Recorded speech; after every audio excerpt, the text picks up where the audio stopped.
그럼 지금부터 첫 번째 기조 세션을 시작하겠습니다.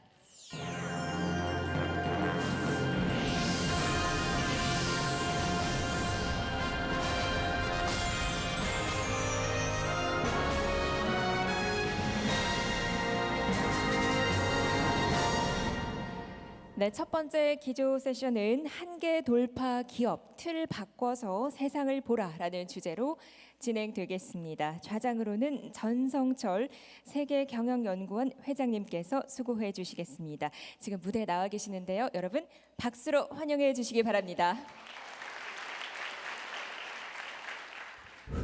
Good morning, everybody.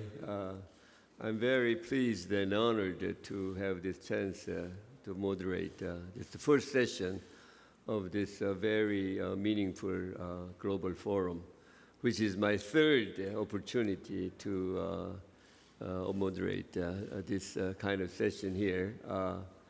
And I'm very pleased to see this forum progressing, making progress every year.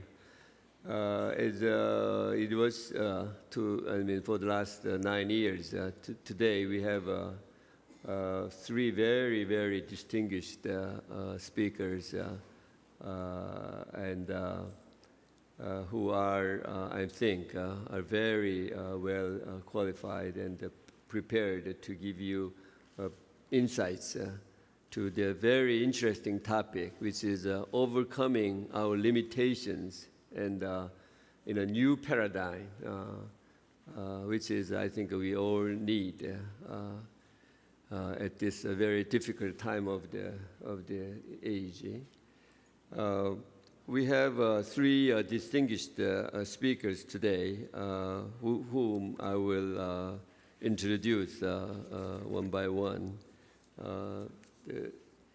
The first speaker is Mr. Peter Zech, who is the founder and CEO of the famous Red Dot company, which is known for the famous Red Dot Design Award, which is the world's most renowned, probably, and most highly respected design these days. Mr. Zech has a really an interesting career. He is a doctor, received a PhD in philosophy many, many years ago. But he has also has been teaching as a professor at the university in the Department of Business Communication at the University of Applied Science, Berlin. And he has been in the design area for a number of years, but what made his life so distinguishable or unusual is when he, I think, was founded the Red Dot Design Award, which I just explained to you. I think this is probably the award that all of the world's companies dream to receive this award from this particular company. And Mr. Zech, in addition to running this company, he also wrote about a dozen books, all of whom, it will take so many hours to introduce to you. And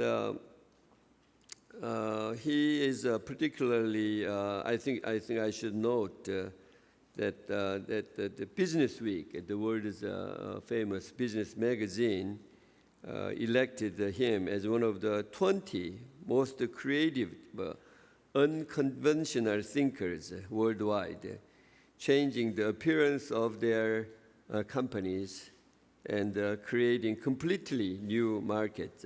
And he is one of the really rare people who has made a contribution to the mankind in this unique way. To save time, I will just finish up introducing the rest of because instead of when his or her time comes. The next speaker is Christine Pambianchi, who is also very interesting in terms of her accomplishments and background. Ms. Pambianchi is a senior vice president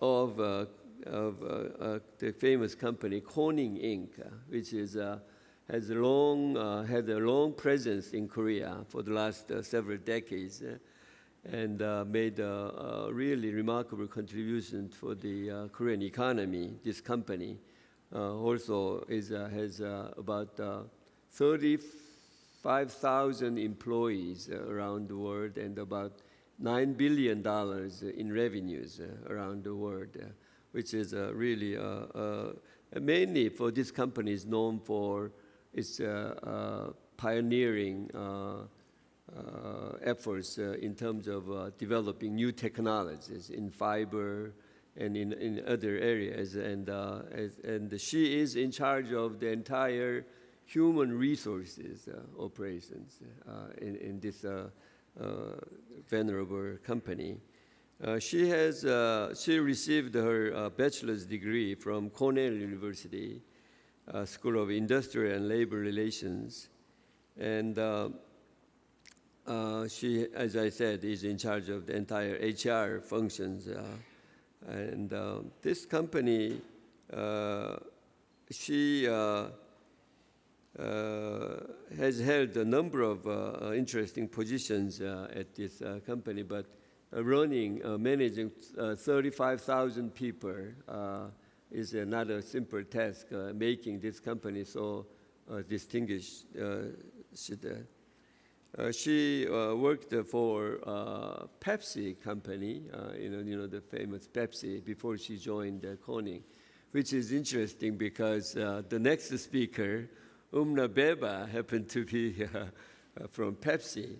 She is running in charge of the entire human resources matters in Pepsi. AMENA, which is the short term describing the areas of Asia and North Africa and Middle East.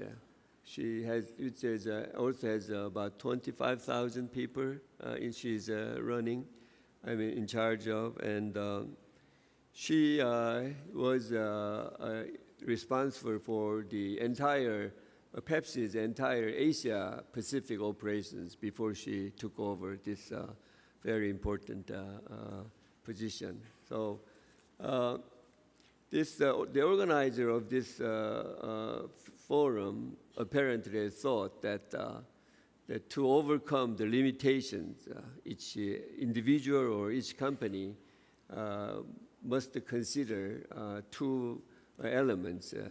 One is the human resources. You can overcome your limitations through human resources, people's power, and that's one thought. And the other is design. The power of designing wonderfully is another method with which you can overcome your limitations. So today, three speakers will talk about how we can overcome the respective limitations we each have, one through design and the other two through human resources power. So for first speaker, let's give a big hand to Mr. Jack, who will speak on how we can overcome our limitations.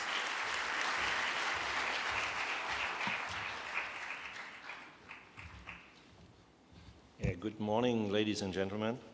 It's a great pleasure for me to be here with you and share some ideas about the success with design. And I think human resources and design are not two different things, because design has to be made by people, and it needs big human resources to be good in design. I call it return on ideas instead of return on investment.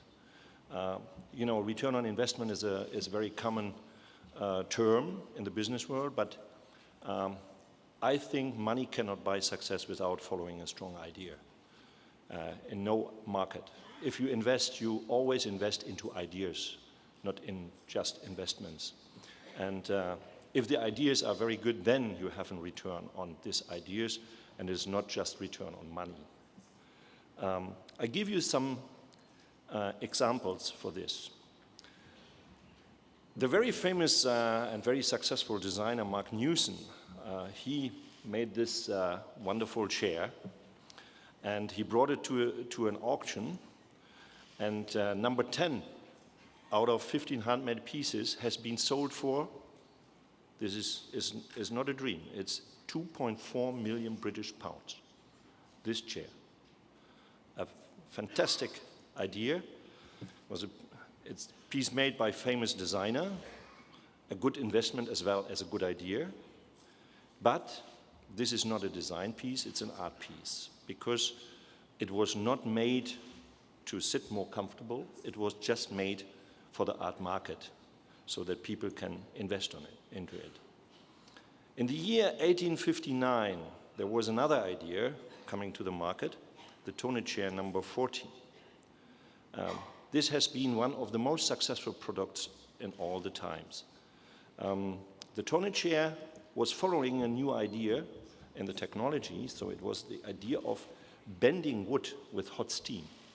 At that time, this was not possible, so Mr. Tonnet came to the idea to create a very simple but comfortable chair with one idea, 6 parts, 2 screw nuts, and 10 screws. And we can even buy it today, but by the year 1930, already 50 million pieces had been produced and, of course, sold. But this chair you can find in many, many cafe houses in Vienna and in all over the world. It is still in production. What a great idea. In 1979, another great idea went through the world. It was the Sony Walkman.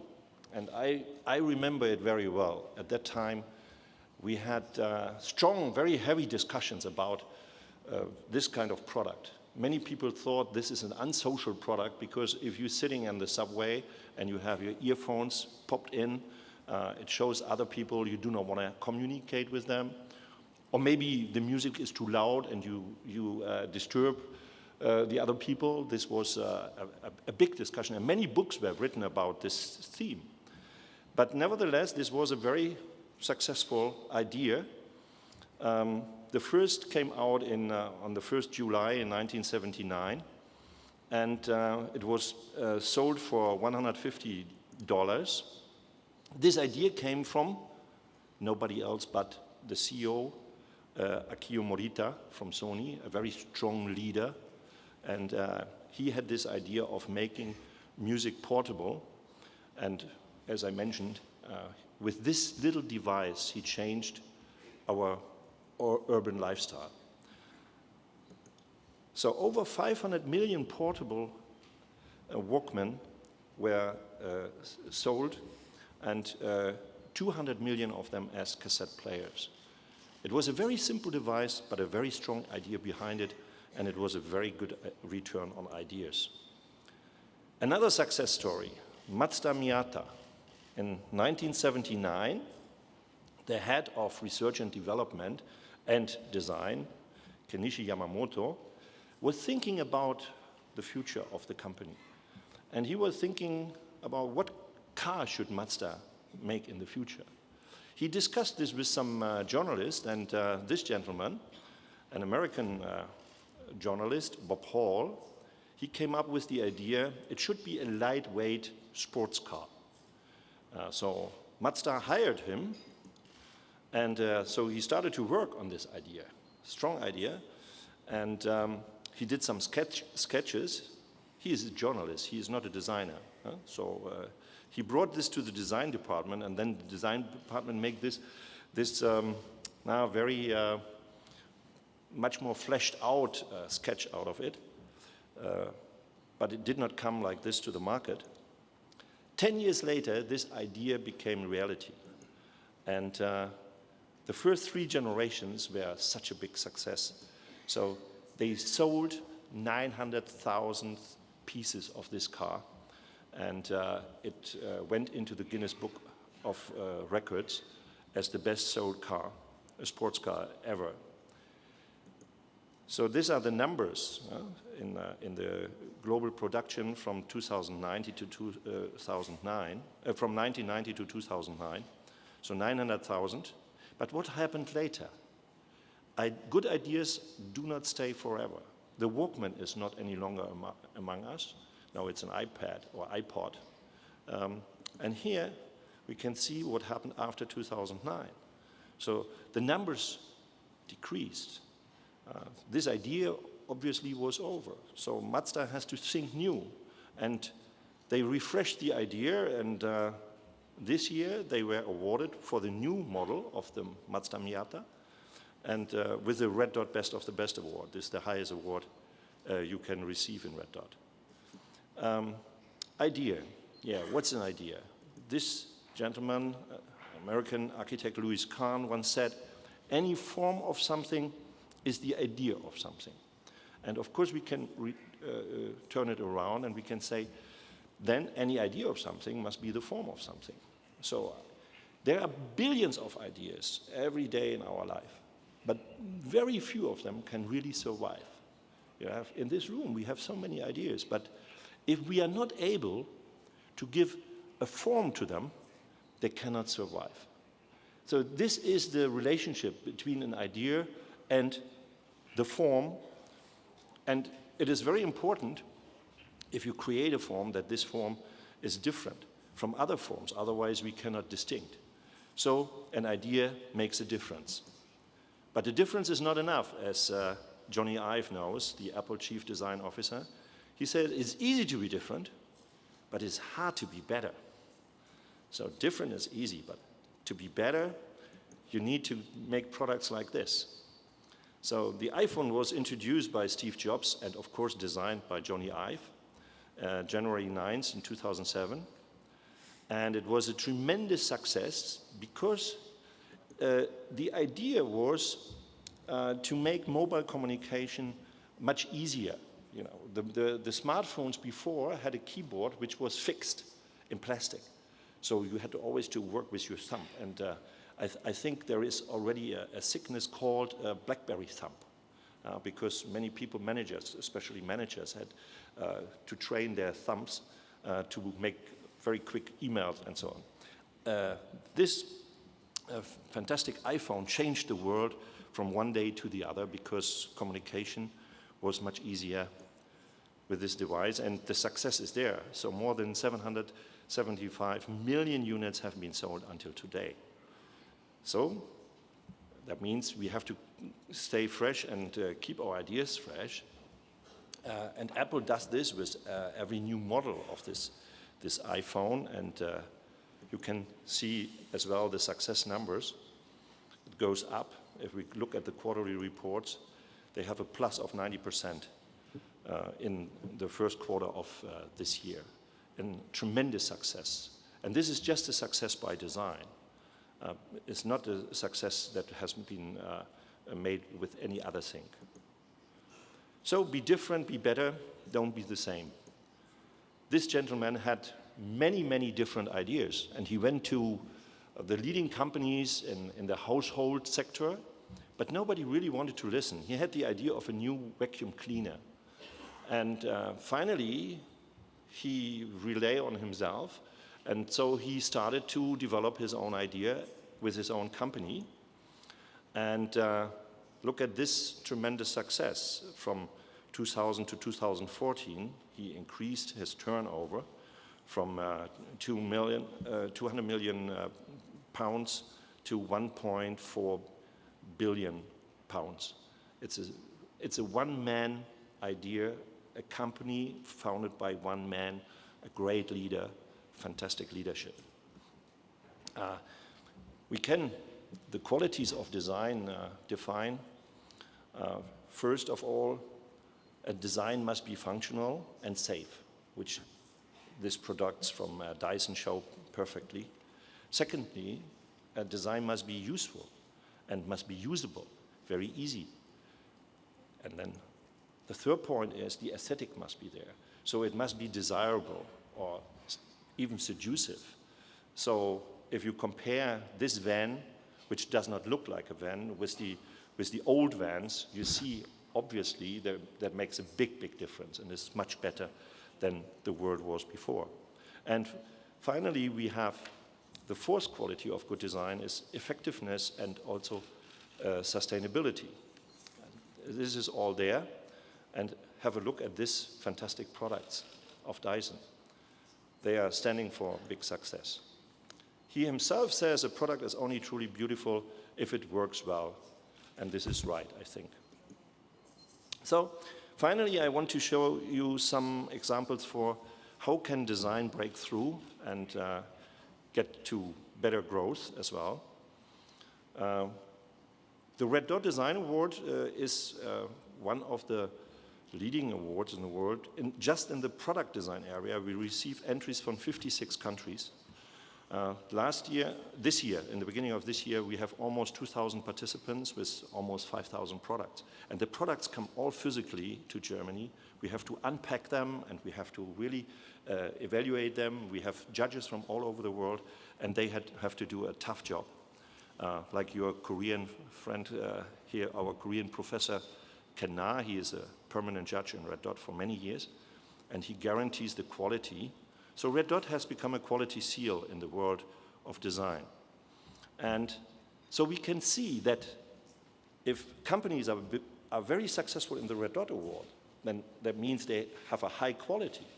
And now we wanted to know, does this quality be able to be turned into higher quantity in growth and better market success? So we have different kind of rankings. For example, I share with you some, like the furniture design ranking. The German company Walter Knoll is leading here, and should look at the success. From 2009 to 2014, they increased their revenues for 35%. If we go to consumer electronics, we have especially here the headphones. Sennheiser is at number 2. Sennheiser is very famous in this area. And with design, they increased from 2009 to 2013 their revenues by 52%. But number 1, Harman, they increased from 2010 to 2014 even 59% of their revenues. You see, really design makes the difference. And it's very important for companies to be better by design. In the bathroom equipment ranking, we have 2 companies. Hansgrohe, this was one company, 2 brothers, they separated, so we have Hansgrohe. And Hansgrohe is always competing with Friedrich Grohe at number 1. But both companies are really performing well by design. So you can see here, Hansgrohe increases for 38% from 2009 to 2013. And the number 1 of this group, Friedrich Grohe, does an incredible success. This company was sold to investors.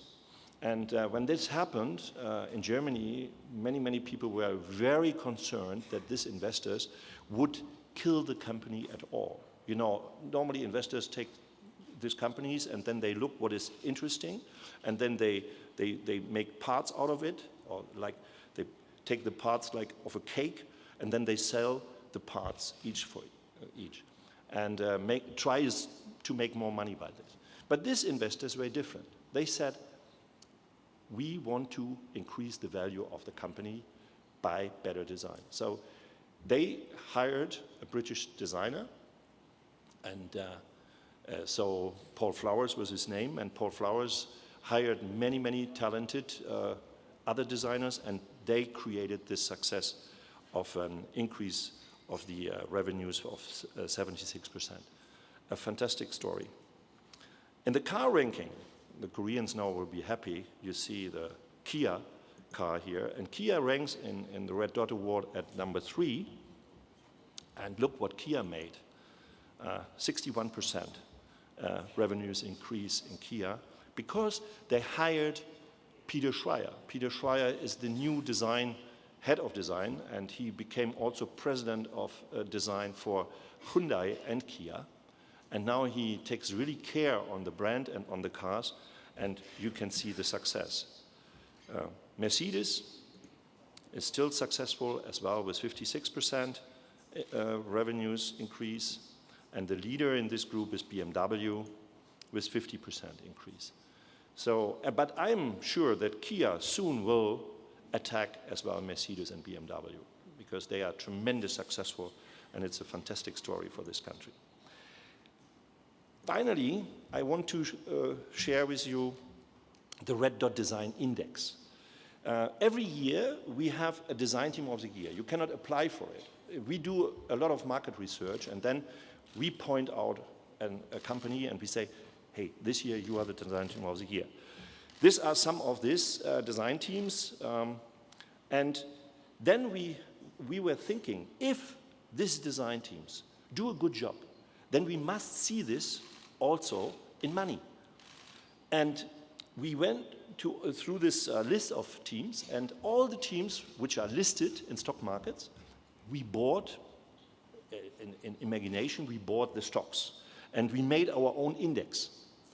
So this is the Red Dot Index of all the winners of the design team of the year. And you see the performance from, and we started in a very bad time before 2000. So this was a very deep crisis in the economy. And have a look, if you compare it, for example, with the Hang Seng Index, the Chinese one, Red Dot has a plus of 190% from the beginning. If you compare it with the Dow Jones, it's they have 55%, Red Dot 190. And the Red Dot Index shows an average annual increase of 12.6%. So you can go to our website, you can look at the companies, you can buy the shares, you can be part of the success. And you are part of a design success, because these companies have been selected because of they are very, very good leaders in design. So that's it. Thank you very much for your attention.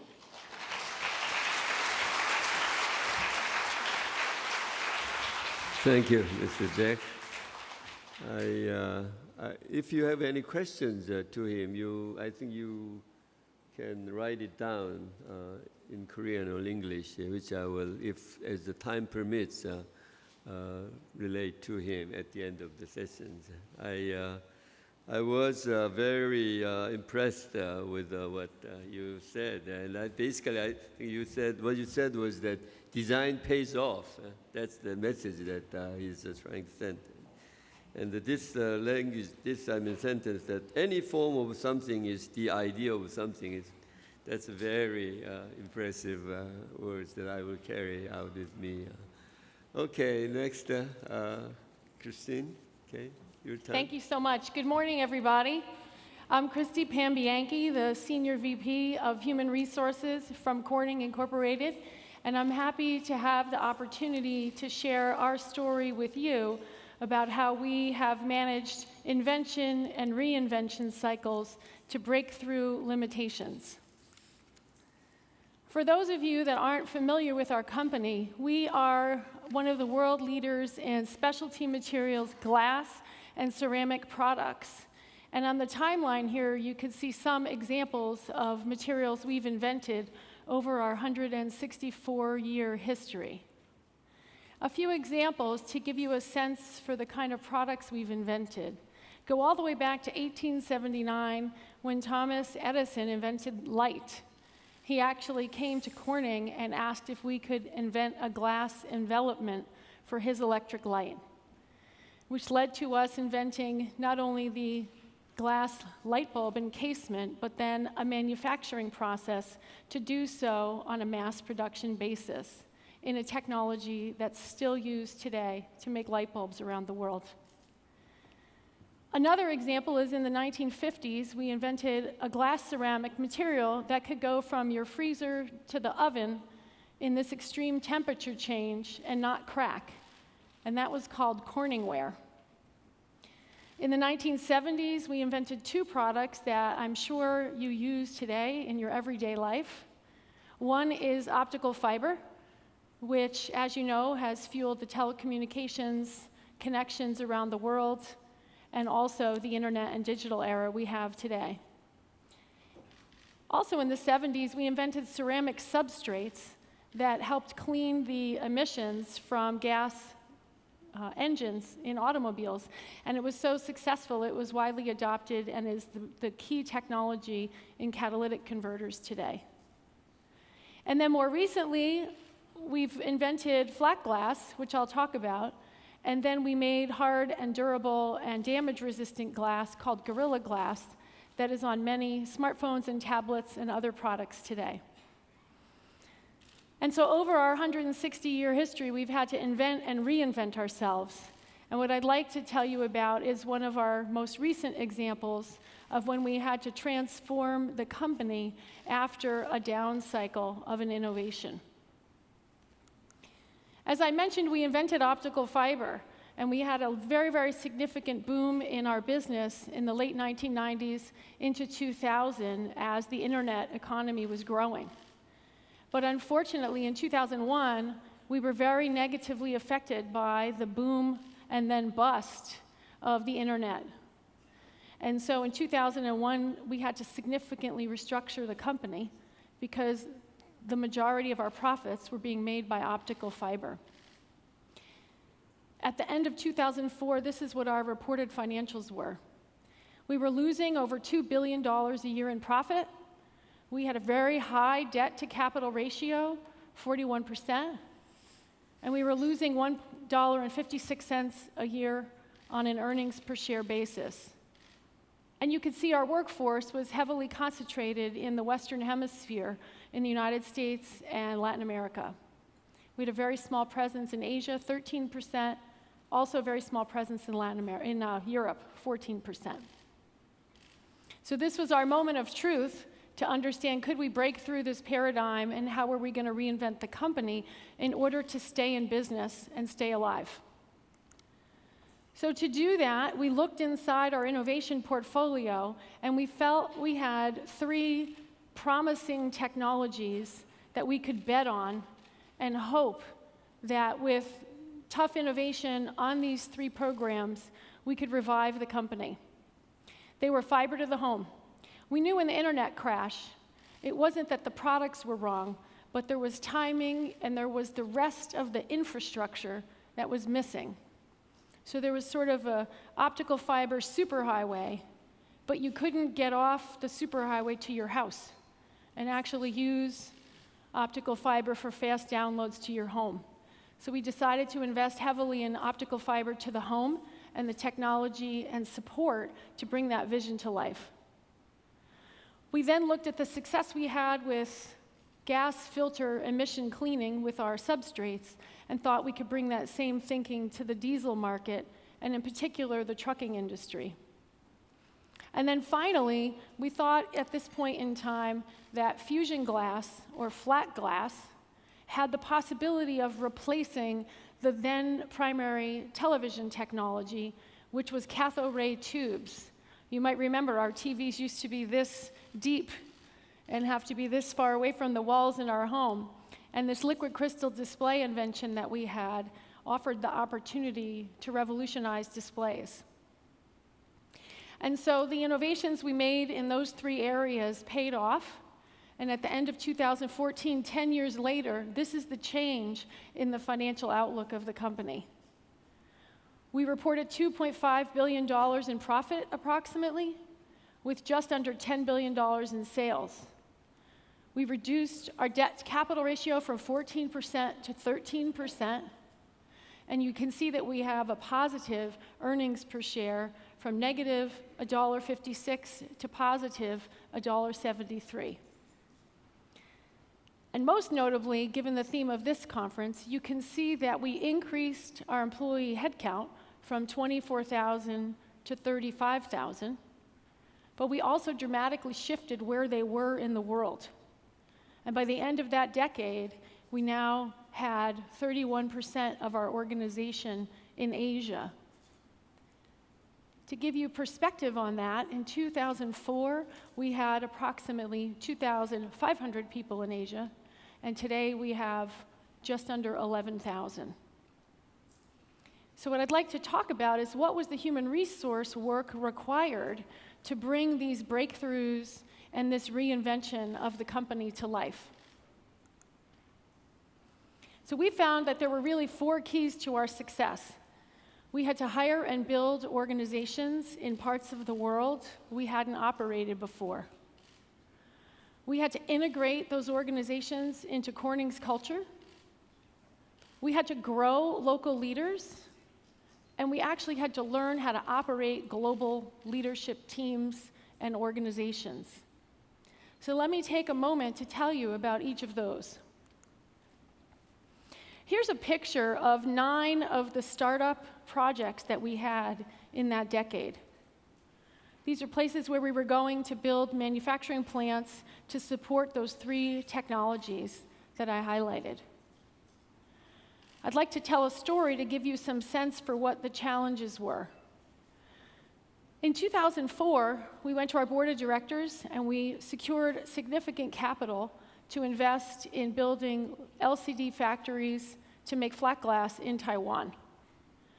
And we needed to hire 3,000 people in less than 3 years. 1,000 of them had to be technical and highly qualified engineers. And this was at a time when there was a very tight labor market in that country. We were completely unknown, and we were competing with our customers to hire people in these markets. So the HR organization had to change its game. As it was described to the board of directors, the number 1 risk Corning had for realizing this growth opportunity was the ability to build out the organization, HR's ability to deliver. So we had to scale up the local HR team. We had a very small HR team in Taiwan. We had to build a brand in the country. Nobody knew who Corning was. We had to penetrate the university and post-military service system to access the top engineering candidates, as well as other operator and technician candidates. We also had to design competitive compensation practices and job offers. To hire people at the rate we had to hire them at, we had to be able to process 50 to 100 candidates a week and make good staffing decisions. And once we did that, we had to onboard these employees and teach them how to do their jobs in a technology we were simultaneously bringing to Taiwan from our Japan and Harrodsburg, Kentucky operations. So as an HR team, we employed a strategy we called human capital management, and we had a weekly war room where we met, and we had a leader for each of those HR functional elements: staffing, branding, compensation, onboarding, training, et cetera. And those leaders had teams that they were working every week.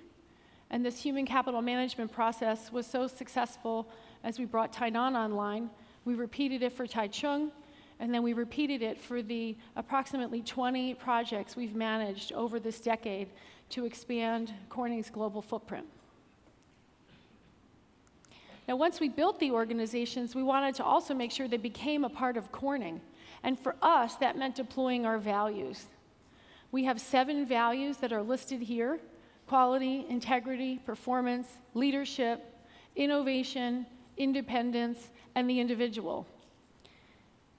We talk about these as the way we operate the company, and we say we have to live all 7 all the time, all around the world. So to do this and bring the values to life for our new employees, we created the concept of the values pyramid. And on the values pyramid, we had 3 levels. The first level was awareness, where we wanted employees to understand what the 7 values were, how they were defined, and how, in fact, they applied on someone's job. At the understanding level, which is the middle level of this pyramid, we would have people in group discussions able to discuss in local context how this applied in their country, in their job, in their culture. And then finally, at the pinnacle of our pyramid, we called that internalization, where people just had understood the values so much that was the way that they worked. To support these efforts, you can see here we had a web page, we have posters, we have leaders' guides for small group discussions, we recommended recognition programs, and more.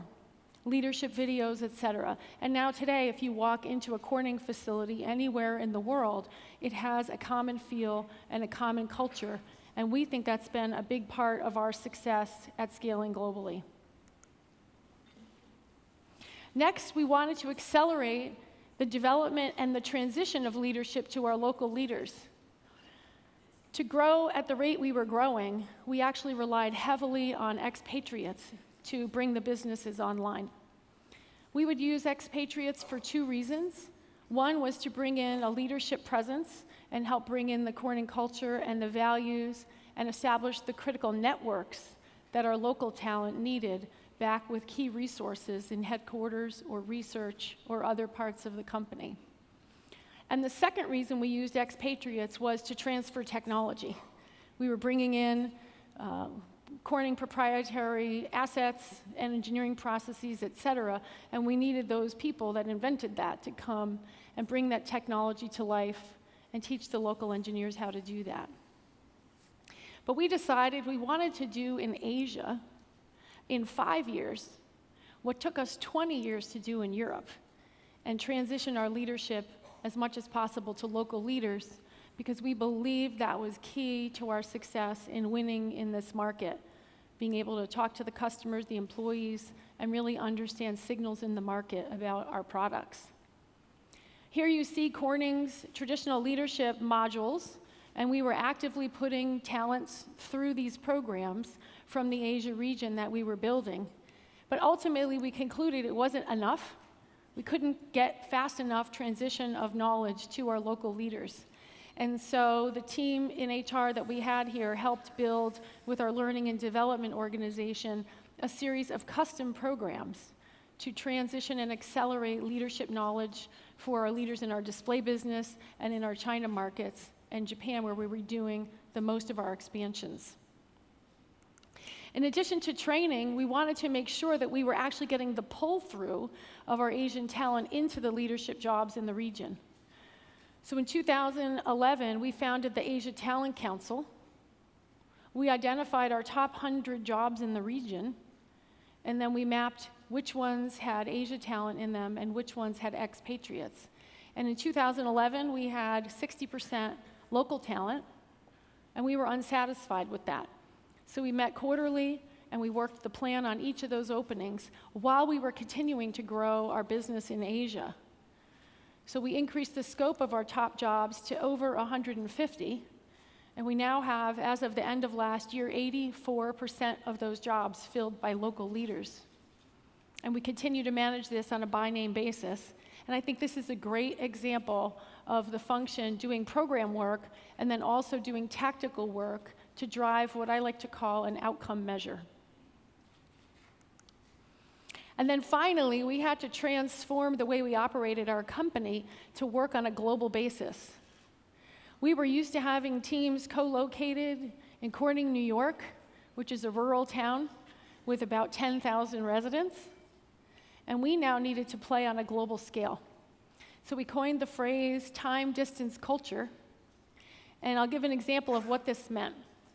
So for our display business, which was expanding rapidly, they had to learn how to operate in 3 time zones simultaneously, often with 12 to 14 hours of time difference, depending on who's on daylight savings or not. They were operating in 5 countries, 11 locations, and at any point in time, almost half of their engineering and commercial people were on the road traveling. And then finally, we had language barriers, cultural barriers, and we needed to really bring that all together to make sure we could meet, on the far right, these very high corporate expectations as well as very high customer expectations. And so we began a series of active discussions about how groups can work together when they're not sitting together. We got more capable of using conference calls, video conferences, email. We would do short-term assignments so people could go and build relationships with their colleagues that were then located in another location. And we continue to follow and pursue advancements in the thinking on sort of distance leadership teams. Now, to do all of that HR work, actually the HR organization had to transform. So we did 4 things that really enabled us to step up and deliver for the company at a crucial time in one of Corning's reinventions. First, we set very clear expectations for the HR organization.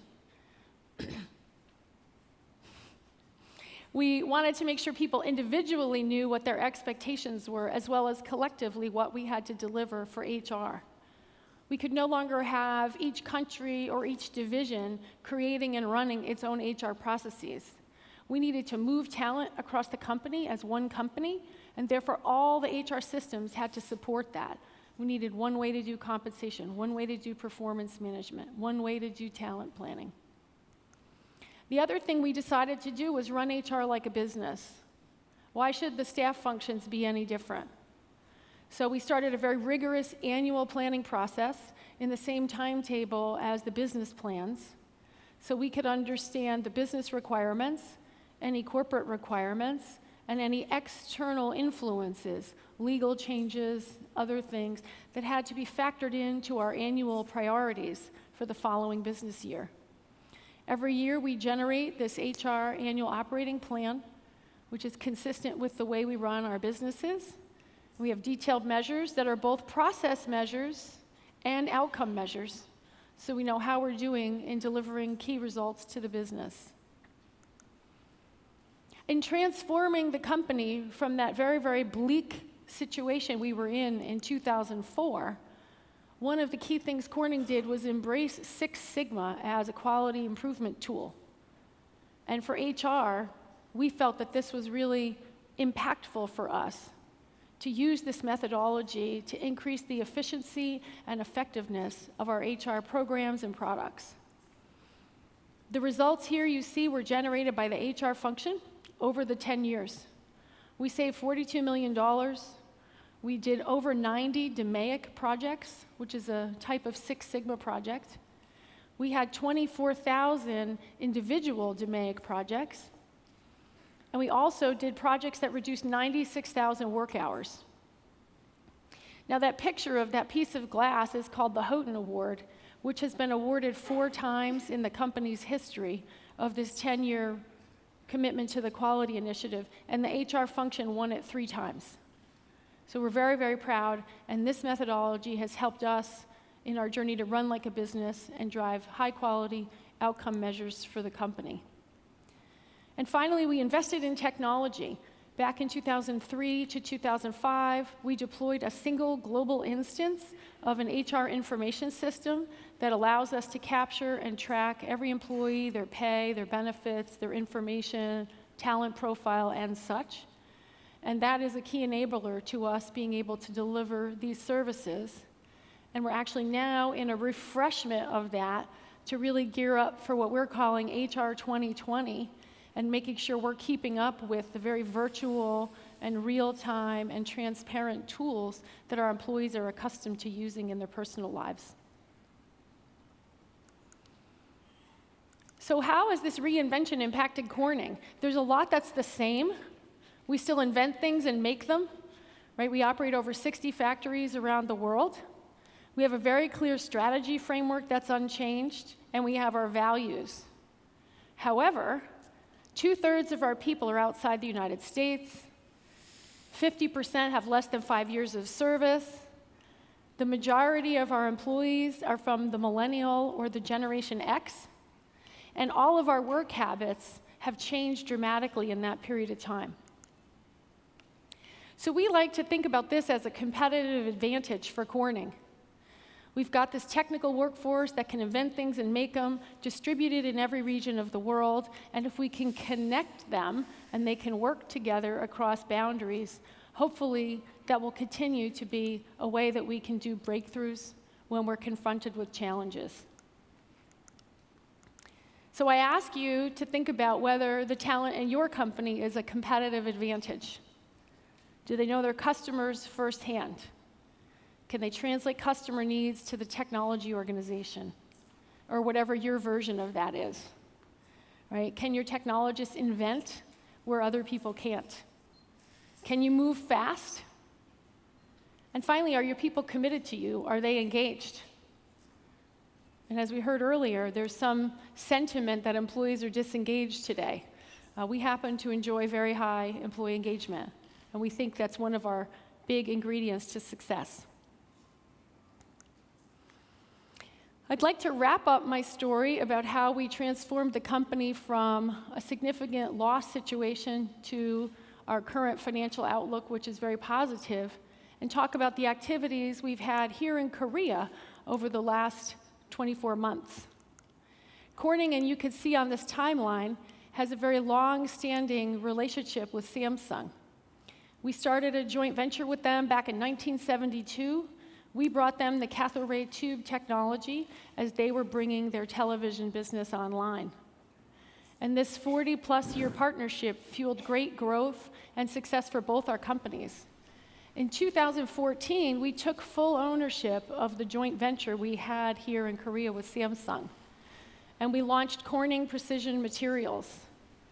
We applied all of those learnings from how to do those human capital management projects from 2004 to 2014 for how to integrate our new colleagues from the Samsung joint venture we had into a wholly owned Corning entity here in Korea.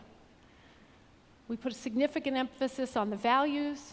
We have a fabulous leadership team we have kept intact who have helped manage a lot of the change. We've brought our leadership development curriculum, and we're doing new work now to make sure our global norms for running distributed teams are taking into account culture and time and other norms from Korea. And so I'd like to leave you with a 1-minute video from our employees in Korea about the transition into Corning. Thank you very much.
We are one. We are one. We are one. We are one. We are one. We are one. We are one.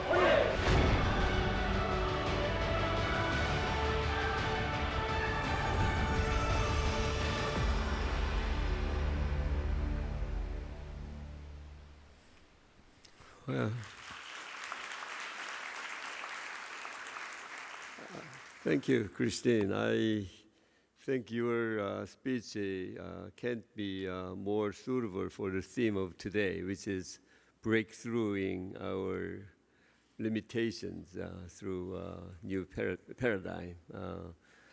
I mean, from a company with more than $2 billion in loss in 2004 into $2.5 billion profit in 10 years. It's really a remarkable accomplishment. And I'm really impressed that you were able to accomplish that through creative and innovative HR management and that systematic. And I've heard really quite a few new jargons here today on HR, run HR as a business, which you usually don't hear. You use the Six Sigma which is usually used for a manufacturing process, but you used it on HR, and especially the way you integrated the global operations in terms of values of Corning.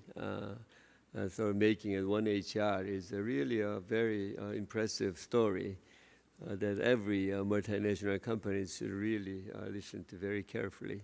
Thank you very much. I think there will be questions for you from the floor later on. Okay, the next room now. Yeah, thank you. Good morning. I am very happy to be back in Korea. In my previous role as the president for Asia Pacific for PepsiCo, I was visiting a lot, so it's great to be back. I am not a very usual HR professional.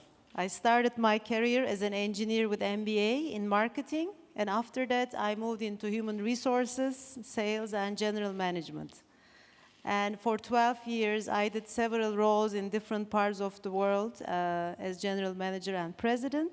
And I came back to the function 2 years ago, again, as CHRO for Asia, Middle East, and North Africa sector. So I love bringing together the business and HR realities and create difference in the world of our customers, consumers, partners. And that's my passion. So today I would like to share with you our performance with purpose philosophy and how we are integrating that into the lives of our employees, but while creating value for the shareholders, consumers, and customers. Now, just to give you a feeling about our scope and size, PepsiCo today is in more than 200 countries. Our revenue is about $66 billion. And we have 22 brands with more than 1 billion size today globally. And our employee base is like about 250,000 employees.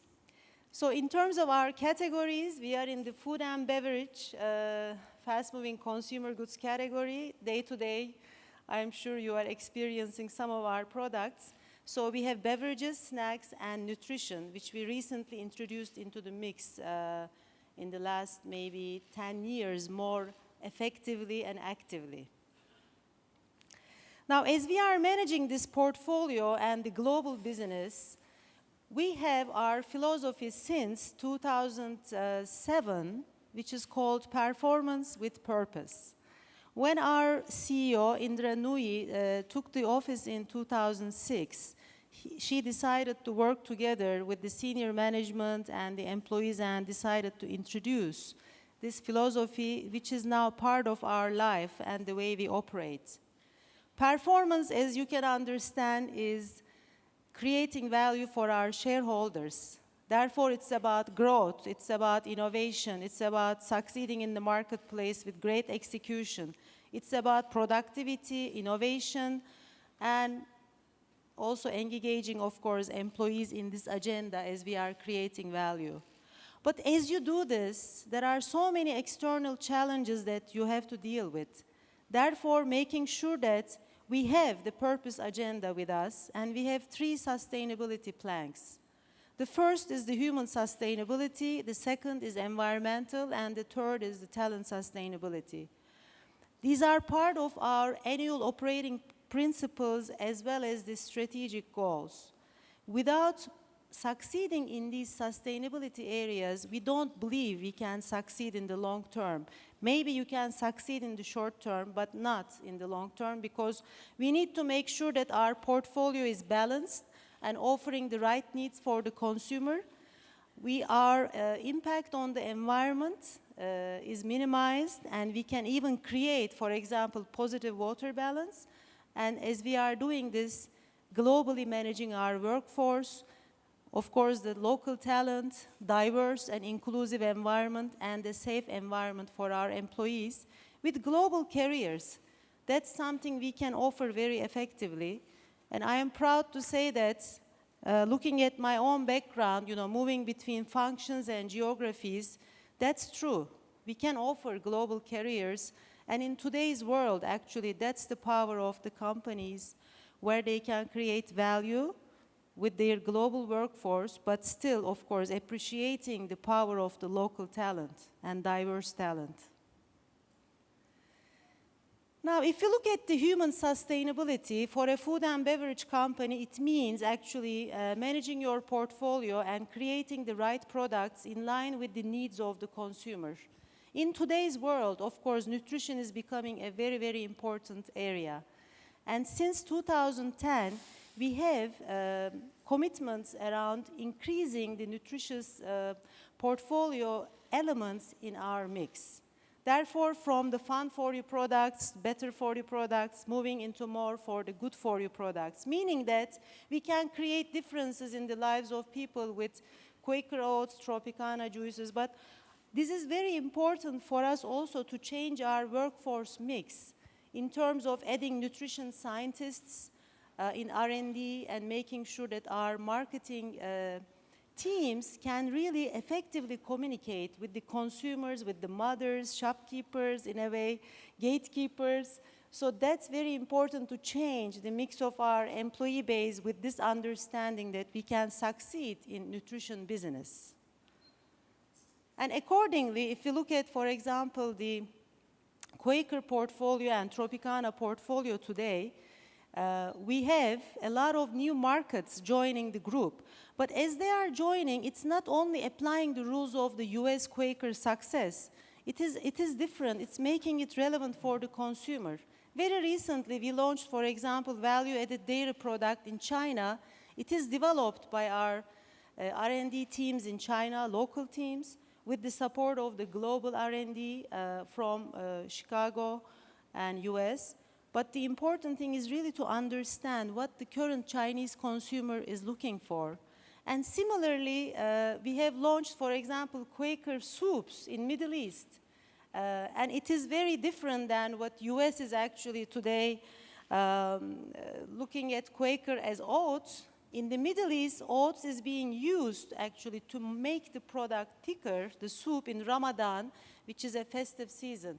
So using these consumer insights and making sure that we can adapt it with our local talent into the global mix is very important.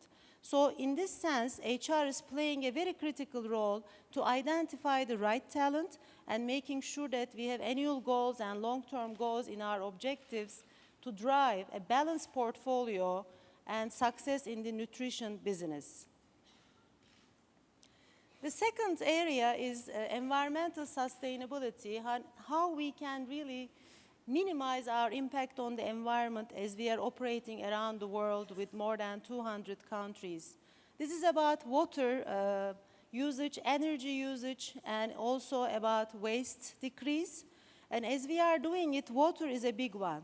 And in most of our countries, we have programs, but I would like to talk about PepsiCo Jordan, where they managed to even create positive water balance, meaning that we can give back to the communities the water after cleaning, after the operations, and it can be used in the household. So it is very important in today's world because that's one of the external challenges, right? Water is decreasing around the world, and some parts of the world, like Jordan, Saudi Arabia, Middle East, water is scarce. Therefore, we have to make sure that we contribute to this agenda while decreasing the usage of water in our operations, which PepsiCo Jordan did with 44% decrease, but also can we bring it back to the consumer as an additional usage possibility. So again, the role of HR in this, finding the right engineers and finding the right goals for our teams to focus on for the future to make this sustainability plan a success. Now, another area actually, not only in our operations, but also externally with our communities, how can we succeed in these areas of sustainability? We have great examples of involving our employees in the volunteering activities, but I should say that these three projects are beyond our operations, beyond limits, and we can really do this in different parts of the world with success. Water for Workers is a project that we are applying in Dubai, UAE, and using water for the workers who are working there under extreme heat conditions. And our employees are being part of this program very actively. They they find the meaning at work as they volunteer in these activities. Liter of light is another great idea. Our PET bottles are being used actually at a cost of $2 for giving light in the emerging markets where light is not available. Like Philippines, this project started in Philippines and then it moved to Pakistan, also US, and Egypt, and many more to come. In total now we have 15 countries.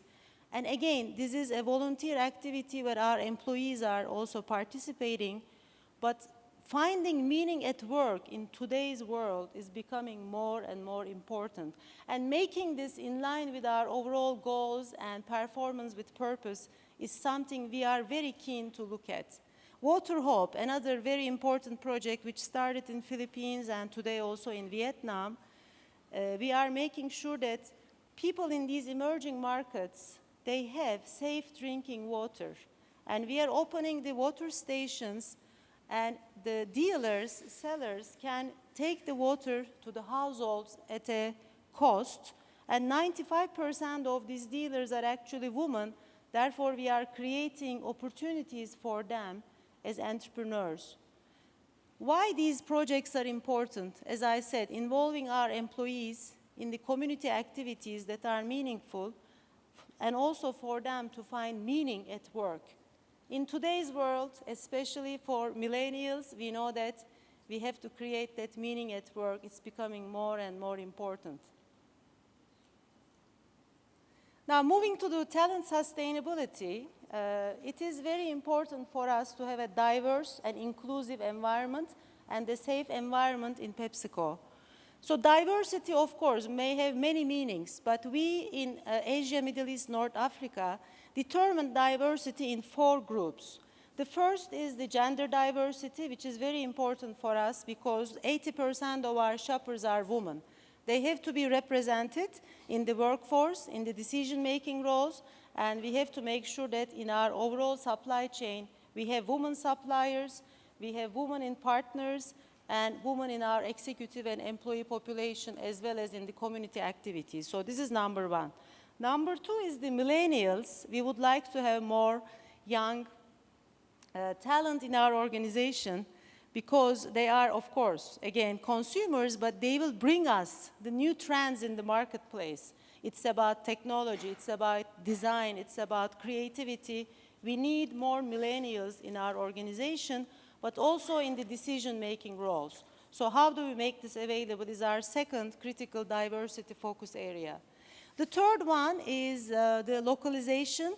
In some of our markets, like Saudi Arabia, for example, or UAE, we have to make sure that we have local talent in the workforce and successfully integrated. Now, we have, of course, a policy of having local talent, but in some of these markets, it is very important that you focus on certain percentages because the reality of the market, there is not enough local talent in the marketplace, so you have to bring them from other parts of the world. So that's another area we are very, very keen. The fourth one is the different abilities and how we can have employees with different abilities in our organization around the globe. So we have very successful programs in Mexico, in Saudi Arabia, and in Egypt, and we are taking those to other places around the globe. Now, I just want to focus on a little bit on the diversity subject because we believe that representing our consumers, shoppers into our organization, employee base, but also in the overall supply chain is very important for innovation and growth. Because we need the diversity of thought. We need the diversity in thinking, discussions, and also in even management styles. Therefore, we would like to find the right talent that will bring this diversity into the workforce and create results and create also a collaborative culture. In today's world, collaboration is becoming more and more important. And if you look at this agenda, as I said, we have 4 categories of focus, but I would like to go a little bit deeper on the woman side. And the reason I want to talk about it because women represent in most of our countries a critical part of the talent pool. And in some countries like Saudi Arabia, it is a strategic solution because as we don't have enough local talent, we have to make sure women can enter into the workforce. As you might remember, historically, this was a challenge. But now we have actually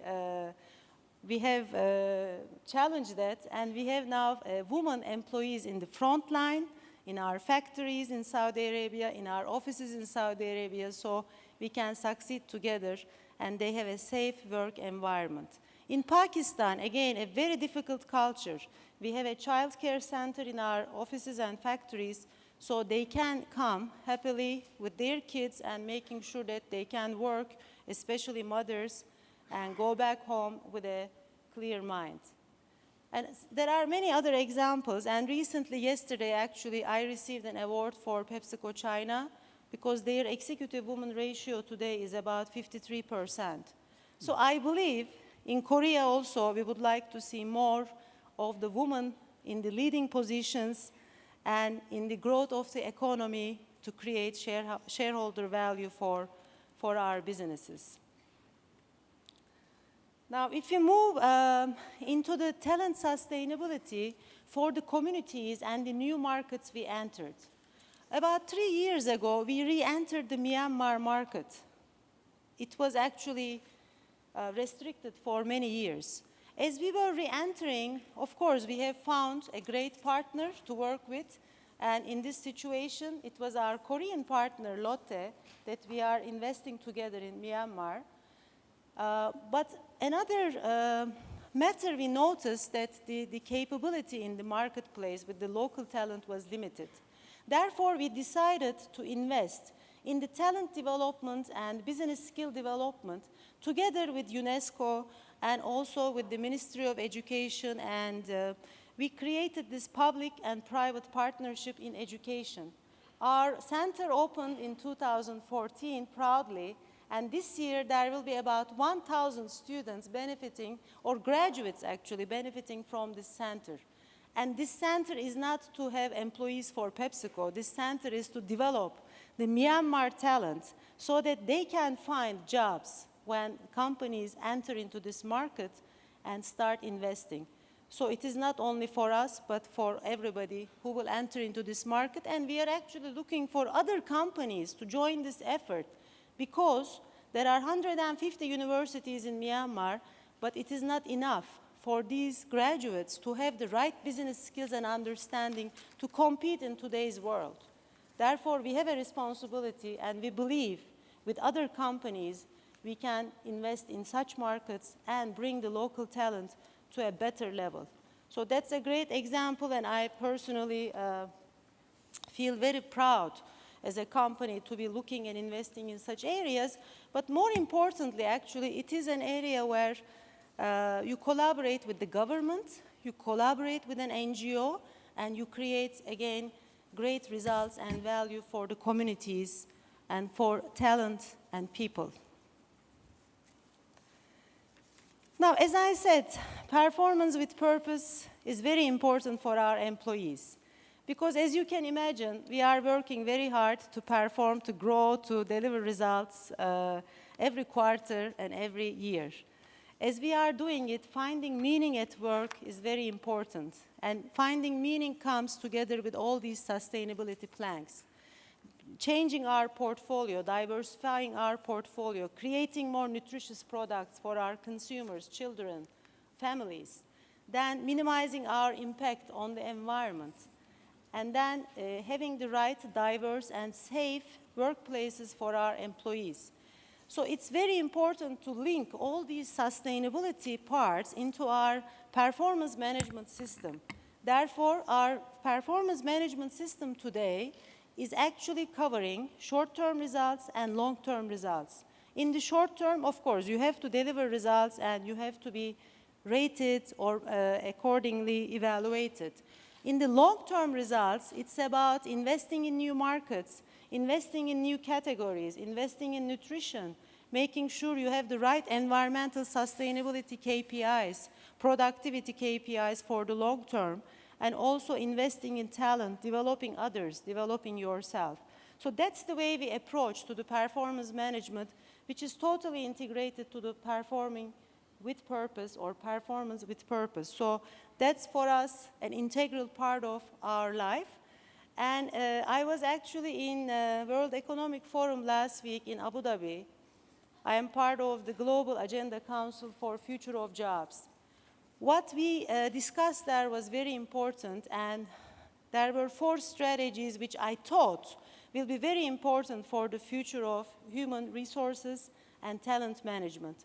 First, with the changing in technology, and there is a lot of course, discussion on the artificial intelligence, robotics, cyber and physical era, the 4th industrial revolution, we need to reskill and train and retrain our existing workforce. So that's going to be the #1 strategy going forward for us. #2 was the rotation of the talent, the mobility, global mobility. Yes, of course, we will have local talent, but we have to balance this local talent with global talent and making sure that we have rotational programs around the world so we can understand each other and understand our businesses and culture. The 3rd area was empowering and training women, because women will play. Today they play, but in the future even more, play a role in the economic growth. We cannot disregard this reality, and we as companies should invest actually in the empowerment and training of women. And the 4th area was collaboration with educational institutions, because today's education, as discussed in the morning, is not exactly answering all the needs of the future and all the needs of the companies and the businesses. Therefore, how can we collaborate together and create the right educational system that will, at the end, benefit the students, benefit the companies, and create more economic value going into the future? And this is going to be a lot of effort, of course, it needs time, but we believe as private sector we have a role to play working with the governments and also with the educational institutions to change the future of education.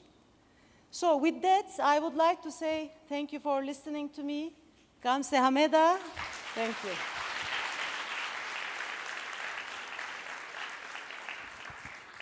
Thank you, Umran.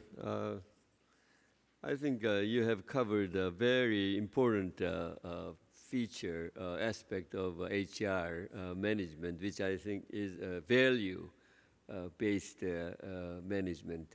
I was really impressed. I mean, I didn't know that Pepsi is such a value-driven company, and I've never seen a value system so succinctly and so clearly written. This sustainability test, performance with purpose. I think that tells really, a very, very good message to all employees. I'm sure it does. And this human sustainability, environmental sustainability, and talent sustainability, these 3 elements, if they guide the actions of all employees, I think the company should, must prosper, and that's why I believe. I have come to believe that Pepsi has been so successful since this value system was introduced by a female CEO at Pepsi, and I'm also impressed that you, as a business executive from an Islamic country, which is Turkey, is so ardently advocating the importance of women's role in business. And I think you have given a lot of insights today, what human relations management can be, how it can be much better learned by the use of the value system, as is shown by the Pepsi example. Okay, we have 5 questions, and I think there will be a few more for Umran. And so since we have about 10 minutes, I would encourage you to limit your answers to 1 minute per question, more or less. And that's the first question will be to Mr. Jack. What made the Red Hot Design Award a leading award in the world? Very comprehensive question, I guess. Thanks. Yes, I think the human resources as well, and leadership. You know, what we do with passion. We try to be the best for our participants. We try to be very fair. Of course, you say every award should be fair, but this is not always the case. You know, sometimes you have governmental awards, not just in Asia, also in Germany or in other parts of the world. And then these awards have to follow some purposes or some guidelines of governments, you know. I was a judge in awards where several cars were, and then we decided to award one car, but then our facilitator came and she said, oh, in this country, if you give an award to this car, you have to give the award to all the cars, otherwise we get in deep problems. So the difference in Red Dot is we have an independent jury, outstanding people. We very carefully select the jury, and in our jury, we never invite people from industries. So all independent designers or design faculty or design journalists. So these people, they are showing no conflict of interest, and this makes a big difference. Then the jury is international, and it should not be more than 10% from one country. It's also important because otherwise countries can dominate in our modern global world the opinion, and I heard this from both of your presentations as well. You know, it's very important to learn to integrate other cultures, and this is what we do. And I think this is very unique in this way. Of course, some other competitions do this in a similar way, but we try to be academic. We have our own research institute where I get all these numbers from. So that makes the difference, I think. Okay, very good. A succinct answer. I might add that you might be interested to find out that Red Dot Award doesn't give award just in one area, but 3 areas, not only for products, but for communications and for concepts. So you have 3 different areas that you give awards. If I can add, last year in the Concept Design Award, PepsiCo was the client of the year. I see. Because they won the most awards last year with new campaigns, or you cannot do this every year, but I hope you will come soon back. And for Korea, the good message is, on Friday, we will have the awarding ceremony in Berlin, and we will award LG as the client of the year this year. Okay. So it's good news for your country. Okay. Can I just add one point? Actually, I talked about reskilling the workforce, and design is an area where we are investing now very heavily, given the needs of the future, because the competitive advantage will come with design. I totally agree with what you have presented, so we are investing in that area. Samsung Corning was acquired by Corning recently, and it was changed to a branch, and but you still retain all the employees and executives, and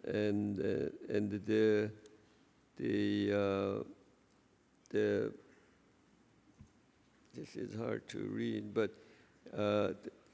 how this change affected the ideal, the personal type in your company? Basically, that's what it seems to say. It's hard to read, but yeah.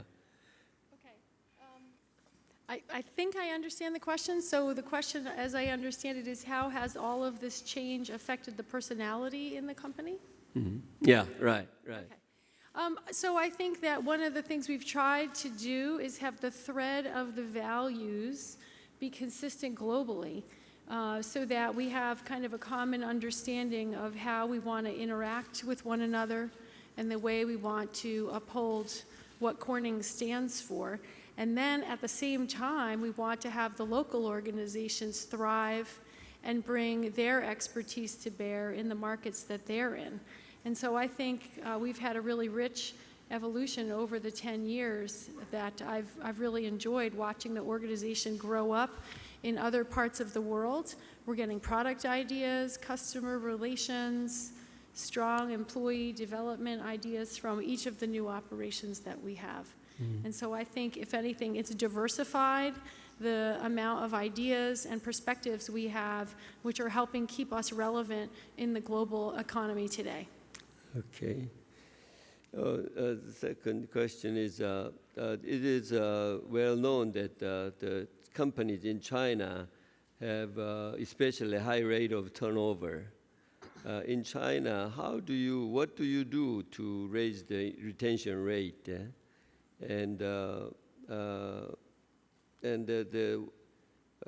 What kind of difficulties have you had in this area of talent retention?